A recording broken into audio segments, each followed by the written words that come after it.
और रोटियां दूं आप लोगों को? रहने दो माँ, मेरा पेट भर गया। बेटा तुमने तो सिर्फ एक ही रोटी खाई है, एक और खा लो। और आज तो तुम्हारी मनपसंद भिंडी की सब्जी बनी है। माँ सारी रोटियां जली हुई है और सब कड़वी कड़वी भी लग रही है।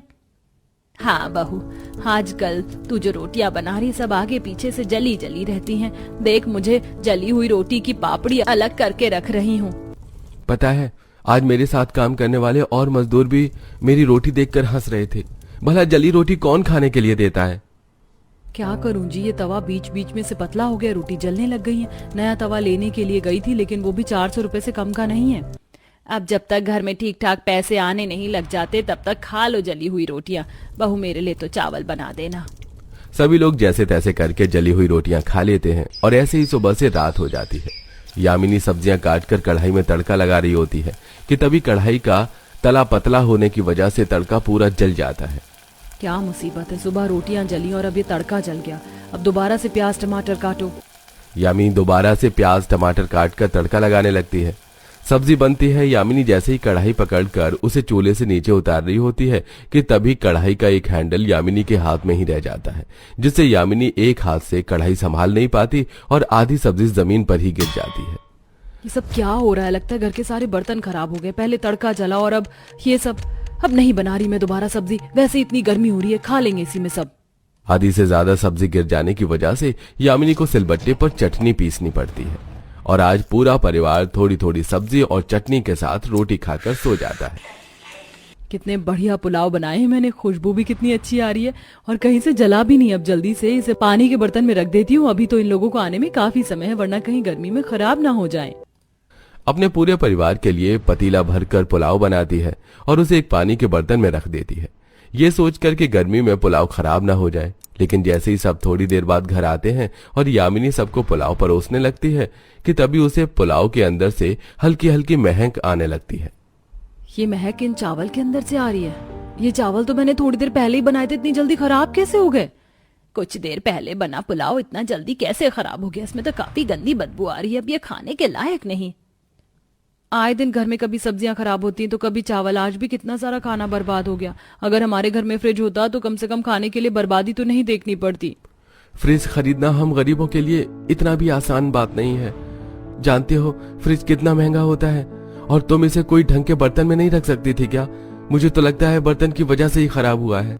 जैसे तो घर में बर्तनों का ढेर लगा है ना, गिनती के तो 7-8 बर्तन हैं। 2 में खाना बनाओ, 3 प्लेट में खाना खाओ और मुश्किल से 2 ग्लास है। इतना ही शौक है तो ले आओ बर्तन जाकर। गुस्सा होकर यामिनी आंगन में आकर बैठ जाती है। वहीं अंजलि अब खाने के लिए दाल चावल बनाने लगती है, जो फौरन ही सबको वो गर्मा गर्म दाल चावल गर्मी में खाने पड़ते हैं। मैं बाहर से खेल कर आ गया। पिंकी बता रही थी कि आज आपने सत्तू का शरबत बनाया, मुझे भी सत्तू का शरबत दो ना, बहुत प्यास लग रही है। हाँ बेटा, बस 2 मिनट, अभी तुम्हें दे रही हूँ।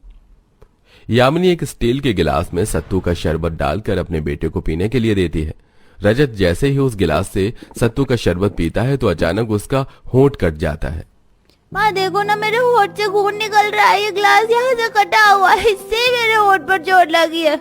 मुश्किल से 2-3 ग्लास बचे हैं घर में, वो भी साइड साइड से टूट रहे हैं, सारे बर्तन चटक गए हैं। पता है अगर कोई पड़ोसी के घर कोई चीज भिजवानी हो तो कितनी शर्म आती है बर्तनों में देने में। कहाँ वो अपने कांच के बर्तनों में हमें चीज देते हैं और कहाँ हम इन स्टील के टूटे हुए बर्तनों में। ऐसे ही कुछ दिन गुजर जाते हैं। यामिनी शाम में सब्जियां लेकर घर लौट रही होती है कि तभी यामिनी को रास्ते में उसकी कुछ सहेलियां मिलती हैं। यामिनी कैसी है तू? कितने दिनों के बाद मिली है, पता भी है हमें मिले हुए कितना समय हो गया है। क्या करूं यार, घर के काम इतने होते हैं कि फुर्सत ही नहीं मिल पाई तुमसे मिलने की। लेकिन फिक्र मत करो, इस रविवार मैं तुम लोगों के घर आऊंगी।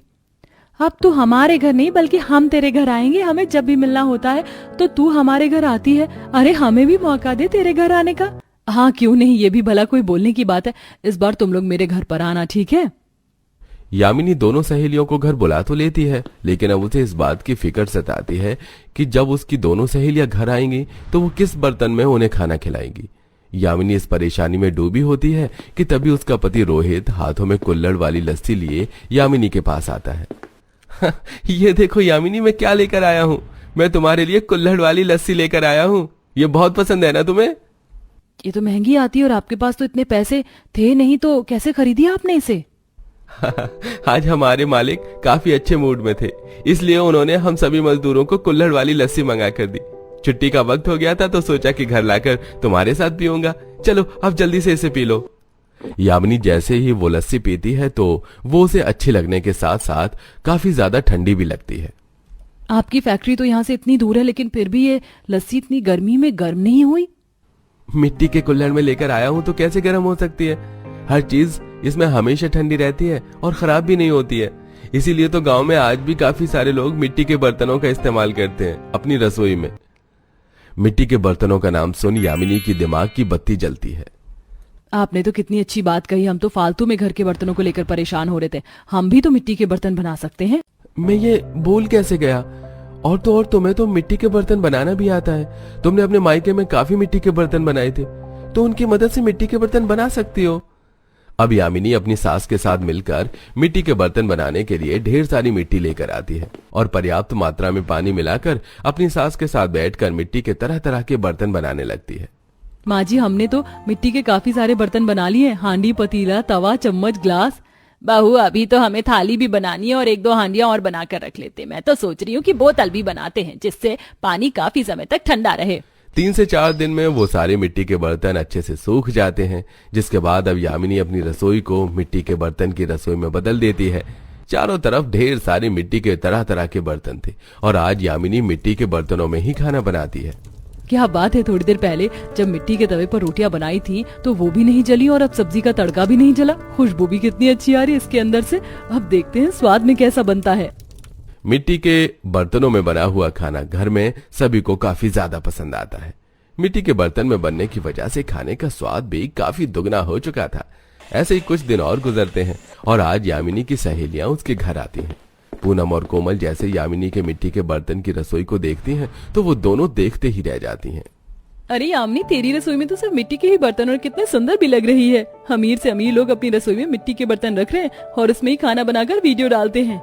अब तुम लोग जल्दी से हाथ मुंह धो लो, मैं खाना लगाती हूँ। उन दोनों सहेलियों को मिट्टी के बर्तनों में बना हुआ खाना भी काफी ज्यादा पसंद आता है। पिछले साल जब मैं पहाड़ों में घूमने के लिए गई थी तब वहाँ के लोगों के हाथों की बनी पहाड़ी कढ़ी खाई थी। घर आकर काफी कोशिश की ऐसी कढ़ी बनाने की, लेकिन बन ही नहीं पाती थी। अब समझ आया कि पहाड़ी लोग तो मिट्टी के बर्तन क्यों खाना बनाते हैं और खाने में असली स्वाद तो एक मिट्टी के बर्तनों से ही आता है। आजकल तो मिट्टी के बर्तनों के दाम भी काफी बड़े हुए हैं। मैं भी कब से सोच रही हूँ कि अपने किचन के लिए एक मिट्टी की हांडी लेकर आऊंगी। वैसे यामिनी, तुम्हारी इस मिट्टी की हांडी में दही रखी हुई थी क्या? ये खराब नहीं होती इतनी गर्मी में भी? नहीं कोमल, इसमें दही बिल्कुल भी खराब नहीं होती। यहाँ तक कि दही तो क्या, कोई खाना भी खराब नहीं होता। मिट्टी के बर्तन की ठंडक की वजह से चावल, सब्जी, दही सब कुछ ठीक रहते हैं। जब तुम इतने अच्छे मिट्टी के बर्तन बनाती हो तो तुम इसे बेचती क्यों नहीं हो? जहाँ दूसरे मिट्टी के बर्तन वाले एक हांडी को 200 रुपए में देते हैं तो तुम उसे 180 रुपए में देना। 10 रुपए कम करके बेचोगी तो तुम्हारे ही ग्राहक बढ़ेंगे। तो मैं भी इसी बारे में सोच रही थी, लेकिन परेशान थी कि मेरा ये काम चलेगा या नहीं चलेगा। लेकिन अब तुम दोनों की बात सुनकर मुझे लग रहा है कि मुझे ये काम करना चाहिए। यामिनी अपनी सास शारदा के साथ मिलकर मिट्टी के और भी बर्तन बनाती है, जिन्हें वो घर के बाहर ही बेचना शुरू कर देती है। आजकल मिट्टी के बर्तन काफी ज्यादा ट्रेंड में चल रहे थे, तो इसलिए उनकी कमाई भी काफी अच्छी होती है और अब कमाए हुए पैसों से वो अपनी छोटी मोटी जरूरत को भी आसानी से पूरा कर पाते हैं।